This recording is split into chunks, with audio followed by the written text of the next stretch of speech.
नमस्कार दोस्तों, एक नई लर्निंग के साथ हाजिर हूं और आज के स्टॉक स्पेसिफिक लर्निंग में हम लोग जानने की कोशिश करेंगे कि गोल्ड्स डायमंड्स ज्वेलरी वाली कंपनी को लेकर के जो कंपनी की चार्ट ग्राफ के मुताबिक आजकल वो पिक पे चल रही है। मार्केट में निवेशकों का इंटरेस्ट काफी जाहिर यहाँ पे खरीदारी की मूड लेकर चलती है। कंपनी का नाम है गोल्डियम गोल्डियम इंटरनेशनल लिमिटेड और कंपनी की वेबसाइट्स पे देखा जाए तो कहते हैं specialist in the diamonds jewellery manufacture for the global retail. खास करके रिटेल में का कारोबार है और ग्लोबल प्रेजेंस की बात कहती है इनकी वेबसाइट्स के डेटाबेस के मुताबिक, जबकि कंपनी की ये कहती है कि world's most exquisite global exporter of the luxurious diamonds jewellery का लेकर कंपनी कामकाज करती रही है। यहाँ पे स्किल्ड क्राफ्टमैन की लेकर बात कहती है। इस कंपनी को लेकर के प्रोडक्टिविटीज रेंज में देखा जाए जिस हिसाब से गोल्ड से और डायमंड से जुड़ी हुई बातें कहते हैं इंगेजमेंट रिंग बनाती है, वेडिंग बैंड्स की बात कहती है, एनिवर्सरी रिंग्स, ज़्यादातर इनके पास रिंग्स और ब्राइडल सेट की बात कहती है, earring earring and the tent की बात कहती है। इसके अलावा कुछ और भी इनके पास नेकलेस एंड द रिंग्स की बात भी निकल के आती है। तो क्यों नहीं इस कंपनी को लेकर थोड़ा समझने की कोशिश करते हैं। मार्केट के मूड के मुताबिक मार्केट के ट्रेंड में जो लगातार खरीदारी का मौका मिला है वो कैसा बन दिख रहा है। यहाँ के फाइनेंशियल पोजीशन के मुताबिक भी देखने की कोशिश करेंगे इस कंपनी को लेकर कैसा अवलोकन किया जाता है, किस तरह के मार्केट के रिएक्शंस क्रिएट होता है। सबसे पहली नजर जाती है इनकी बुक वैल्यू से। जो मार्केट की करंट प्राइस है वो 836% बढ़ा हुआ है। इंटरेस्ट वैल्यू 156 रुपये का है जो कि बुक वैल्यू से डबल से भी ज्यादा है। इंडस्ट्रियल की पी के मुताबिक आज भी जो स्टॉक की वैल्यू है वो ओवरवेटेज की बात कहती है, क्योंकि अर्निंग पर शेयर में जो इस तरह की और भी कंपनियां हैं उनके मुकाबले यदि बाकी कंपनियों में 40 लोगों का भीड़ है तो इनके यहाँ पे 60 लोगों का भीड़ की बात कहती है। साथ में अब देखा जाए तो डिविडेंड पे आउट कंपनी रही है। आरओई आरओसी की आंकड़ा देखें तो 14 से लेकर के करीब 20% तक की आसपास की बातें कहती है। वहीं पे प्रमोटर का जो कंट्रोल है इस कंपनी में अच्छी खासी कंट्रोल की बात कहती है। करीब 62% की कंट्रोल है कंपनी में। फेस वैल्यू को छोड़ करके यदि हम बाकी कुछ प्रोडक्ट को देखें जहाँ पे डेट टू इक्विटी के बारे में 0.01 का करंट रेशियो के नंबर काफ़ी ज़्यादा है। और जो कंपनी डायमंड्स और इससे डील करती है, खास करके रिटेल की बात जब आती है हमारे मन में एक सवाल आता है, क्या रिटेल में कुछ पैसे अटके रहते हैं क्या? क्योंकि इस कंपनी को लेकर के ये कहती है जो 14% की नेट इनकम मार्जिन क्रिएट करती है। असल इसमें क्या है, including the others of income also, जबकि कंपनी का ऑर्डर स्टैंडिंग 18% रहती है। तो दूसरी बात कहती है कि ऑर्डर स्टैंडिंग वर्सेस पे आप प्रॉफिट को कंपेयर करें तो 125% की आंकड़ा साझा करती है। कुछ और बातों को शामिल करने की कोशिश करता हूँ। चलिए आइए जानते हैं अगली कड़ी क्या कहता है इस कंपनी को लेकर के और कैसा रहा इसका अगला पॉइंट ऑफ व्यू, उसको जानने की कोशिश कर, जिसका नाम है गोल्डियम इंटरनेशनल लिमिटेड। आज मार्केट में बहुत बड़ी उथल पुथल तो नहीं देखने को मिला। मार्केट की लिहाज से देखें तो James jewellery and diamonds watches वाली कंपनी के लिस्ट में शामिल करता है। तो क्या एक्चुअल में इनके पास जो कारोबार हैं वो क्या इसी सेगमेंट से कामकाज करते हैं या कुछ और भी क्या?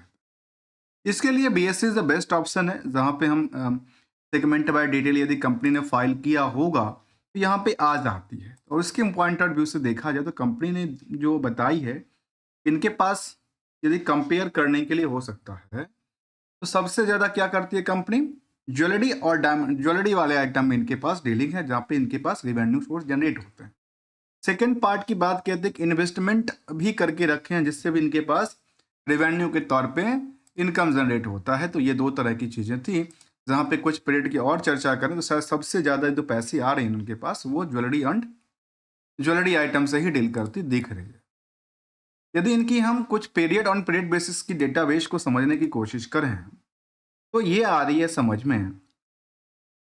जो कंपनी को लेकर के अब एनुअली डेटाबेस को देखें और चार्ट ग्राफ को पिछले 5 सालों की चार्ट ग्राफ को लेते हैं, क्योंकि पिछले 5 सालों की हम रेवेन्यू पोर्शन को भी लेने की कोशिश करते हैं। पिछले 5 सालों की रेवेन्यू पोर्शन में देखा गया कि 2024 का जो रैली था वो काफ़ी बेखूबी अंदाज में 13% से लेकर के और नेट इनकम सोर्स में 7% तक की वृद्धि की बात दर्ज कर। वैसे ही क्वार्टरली डेटाबेस की जो चर्चा करेंगे उसके मुताबिक एक साल की जो रणनीति रही है इनके स्टॉक परफॉर्मेंस को लेकर के, उसके कंपैरिजन जो इनका जो सेल्स का रेशियोज रहा, उसमें अप डाउन का सिचुएशंस रहा है। और सितंबर में तो बड़ी गिरावट रही थी कंपेयर्ड टू द जून के मुताबिक देखें, मार्च दिसंबर के मुताबिक देखें। अब चैलेंज है कि दिसंबर का इनका रिजल्ट, क्योंकि इस तरह की चीज़ों जो चलती है, तो अक्टूबर टू दिसंबर में काफ़ी सारे कह सकते हैं कि फेस्टिवल्स था या फिर मुहूर्त का था, लगन का था, तो इसमें मार्केट में अच्छी खासी बिकवाली होती है। जो कंपनी कहती है कि हम क्या बेचते हैं, जिसमें ब्राइडल सेट की बात की जाती है, इयरिंग्स एंड द पेंडेंट्स की बात कहती है, फिर एनिवर्सरी रिंग्स की बात, ये तो सर सालों भर चलती है, वेडिंग बैंड की बात की। तो इन चीज़ों में कुछ चीज़ें ऐसी है जो कि एक मुहूर्त, लगन और फेस्टिवल सीजन में ज़्यादा बिकती है। उसको लेकर के इस लिहाज से इनका परफॉर्मेंस ज़्यादा होना चाहिए। तो एक्सपेक्टेशन देखते हैं क्या है।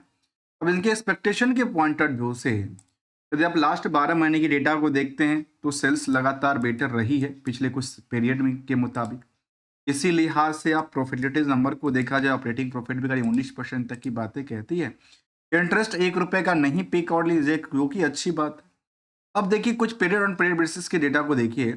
यदि हम दिसंबर के डेटा को देखते हैं, तो सितंबर के मुकाबले पिछले साल 70 करोड़ का इंक्रीमेंट हुआ था।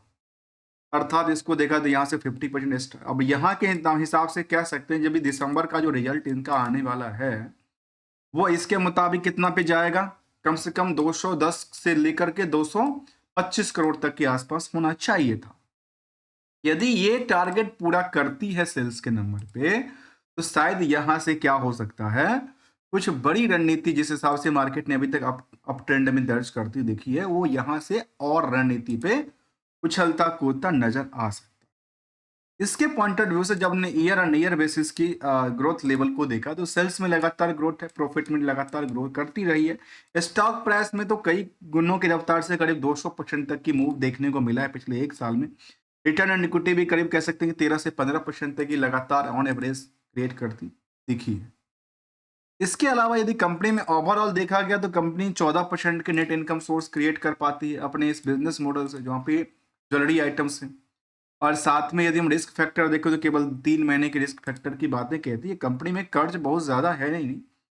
और जो कंपनी ने फंड लिया था, उसमें क्या कुछ ज़्यादातर फंड जो कंपनी ने इन्वेस्टमेंट करके रखा 104 करोड़ का, और कुछ उन्होंने एसेट्स भी क्रिएट करके रखा होगा। यहाँ पे इनके शायद ऑफिसेस और लैंड्स बिल्डिंग की बात भी कहती है, जहाँ पे कंपनी ने कहा है कि लैंड्स बिल्डिंग और प्लांट एंड मशीनरी की बात कहा है, सबसे ज़्यादा प्लांट एंड मशीनरी की बात यहाँ पे दर्ज करती है।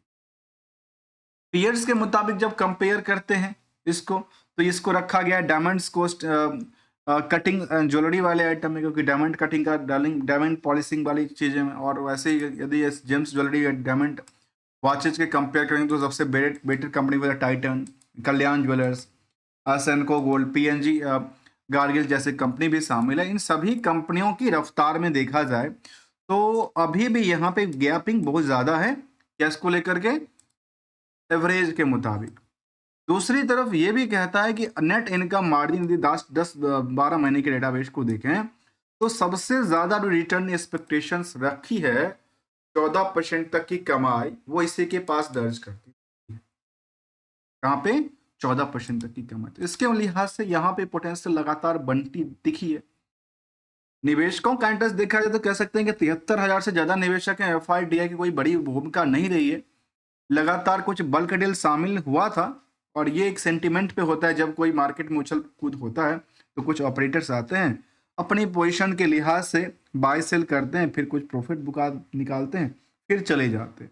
ऐसा ही आंकड़ा यहाँ भी देखने को मिली है।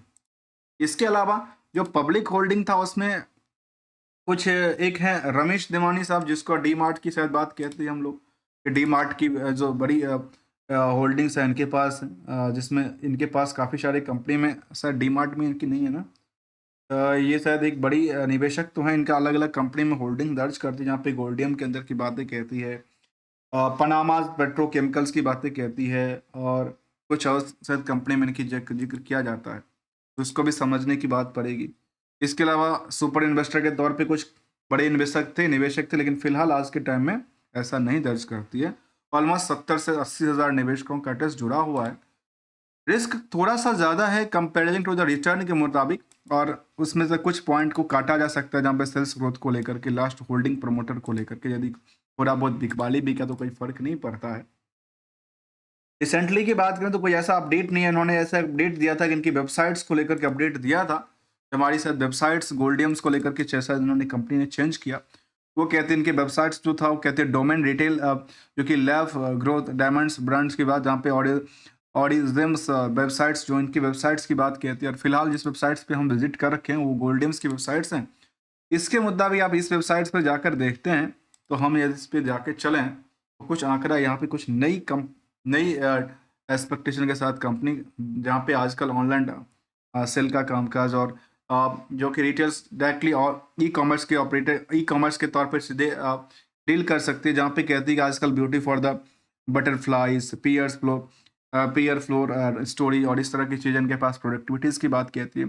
इसमें रिंग्स के अलग अलग रिंग्स हैं, अलग अलग रेंज की बात कहती है, इयर रिंग्स की बात करें, बैंगल्स की बात करें या फिर ब्रेसलेट की बात करें, इनकी नई वेबसाइट्स पे ये आजकल ई कॉमर्स के तौर पे भी कंपनी कामकाज करना चालू किया है, जहाँ पे कहते हैं लाइव ग्रो ऑन डायमंड की बात कहती है। और हमने इस कंपनी को लेकर के समझने की कोशिश किया तो यहाँ पे लाइफ टाइम बायबैक की बात भी इन्होंने अपनी वेबसाइट्स के ऊपर मेंशन कर रखा है। यदि तो आजकल तो ये सब कुछ बेचना चालू कर दिया है, काफ़ी सारी प्रोडक्टिविटी इनके पास रेंज में निकल के आती है।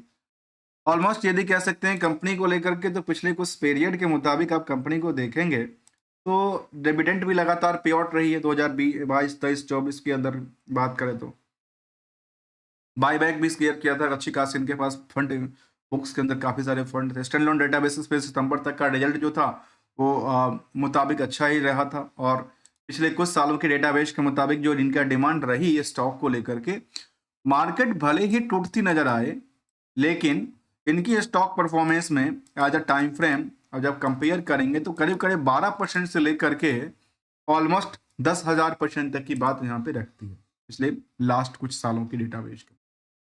और अभी का भी ट्रेंडिंग इनका लगातार अप ट्रेंड के लिए खुलता दिखता है। अब एक सवाल आता है कि क्या इसके लिए कुछ टारगेट होगा? कहते हैं नहीं जी, टारगेट क्या करना है, कोई रेजिस्टेंस होगा जिसको हम लोग कहते हैं, और तीसरी बात कहते हैं क्या कोई बॉटम होगा जहां खरीदने का मौका मिलेगा। दोस्तों हमेशा कोई ना कोई खरीद रहा है, भले आज मार्केट में इनकी डिमांड है, कल मार्केट डिमांड टूटेगी तो कुछ कम हो जाएगा। गोल्डन रूल ये कहता है जो जब भी आप मार्केट में एंटर करें या ट्रेंड है तो प्रॉफिट यदि बनता हो तो बुक करते रहना चाहिए। पार्सली की बात करूं तो लॉस हो तो लॉस को क्या करना चाहिए, एसएल के साथ निकलना चाहिए, क्योंकि एवरेज से मार्केट में आप सस्टेन नहीं कर पाएंगे। कि मार्केट में ट्रेंड को फॉलो करना बड़ा जरूरी है। इस कहते हैं ना जब बाढ़ आती है सब कुछ ले जाती है, वही सिचुएशन एक आम निवेशकों के साथ भी होती है। 2 4 10 शेयर खरीदने वाले की क्या कैपेसिटी जो मार्केट को टेक कर ले, मार्केट को रोक सके।